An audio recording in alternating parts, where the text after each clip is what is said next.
menyaksikan Flash Report bersama saya Desi Rahelia dan inilah Flash Report edisi hari ini selengkapnya. Peluncuran logo baru Eljon TV kian mempertegas identitas dan arah baru Eljon TV sebagai pionir TV pariwisata Indonesia. Transformasi ini menjadi penanda komitmen Eljon TV untuk terus berdiri di garda terdepan sebagai media yang secara konsisten menjadikan pariwisata sebagai fokus utama. Di tengah menjamurnya program pariwisata di berbagai platform media nasional, Eljon TV hadir dengan posisi yang tegas dan berbeda. Bukan sekedar menghadirkan tayangan wisata, Eljon TV mendeklarasikan diri sebagai televisi pariwisata pertama dan satu-satunya di Indonesia. Jadi kalau kita lihat di Indonesia ini banyak sekali TV dan kegiatan media lain yang mempunyai program pariwisata. Tetapi hanya sepotong saja. Tidak satu pun yang berani mendeklarasikan pertama dan satu-satunya televisi pariwisata di Indonesia. Nah, itu branding yang saya buat dari tahun 2007. Bagi M. Joni Sugiarto, peluncuran Eljon TV memiliki sejarah panjang. Joni bahkan mengenang momentum penting saat peresmian dilakukan di Swiss Hotel Jakarta, bertepatan dengan masa kepemimpinan Arif Yahya sebagai Menteri Pariwisata. Saat Pak Menteri Arif Yahya jadi menteri, kita launchingkan dari Swiss Hotel Jakarta. Itu kita launching dari situ, kita berani mendeklarasikan bahwa ujung tombak, lokomotif kegiatan pariwisata itu ada di Eljon TV.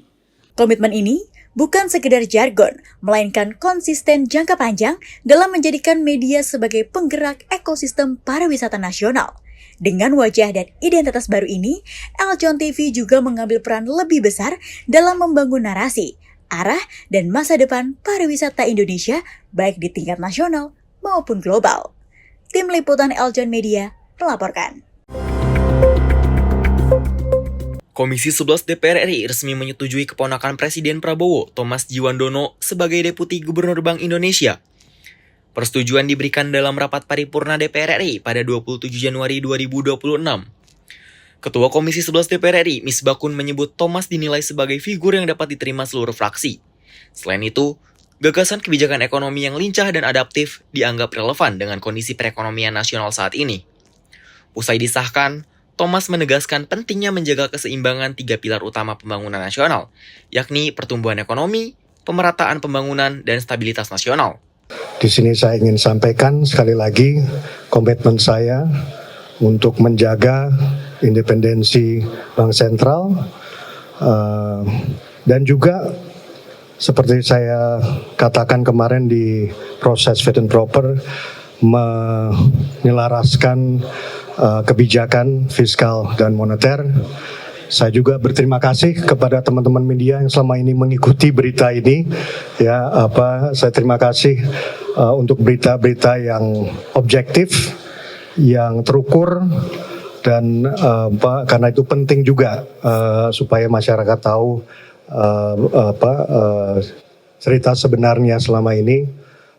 Untuk itu saya ucapkan terima kasih ke teman-teman semua. Thomas ditunjuk untuk menggantikan posisi Juda Agung yang sebelumnya mengundurkan diri dari jabatan Deputi Gubernur Bank Indonesia. Thomas Djiwandono sempat menjabat sebagai Wakil Menteri Keuangan dan telah mengundurkan diri dari keanggotaan Partai Gerindra sejak akhir Desember 2025.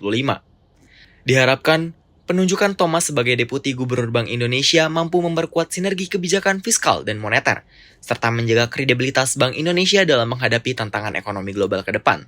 Tim Liputan Eljon Media melaporkan. Demikian Flash Report kali ini, ikuti terus berita terkini seputar pariwisata, bisnis, dan investasi di eljonnews.com.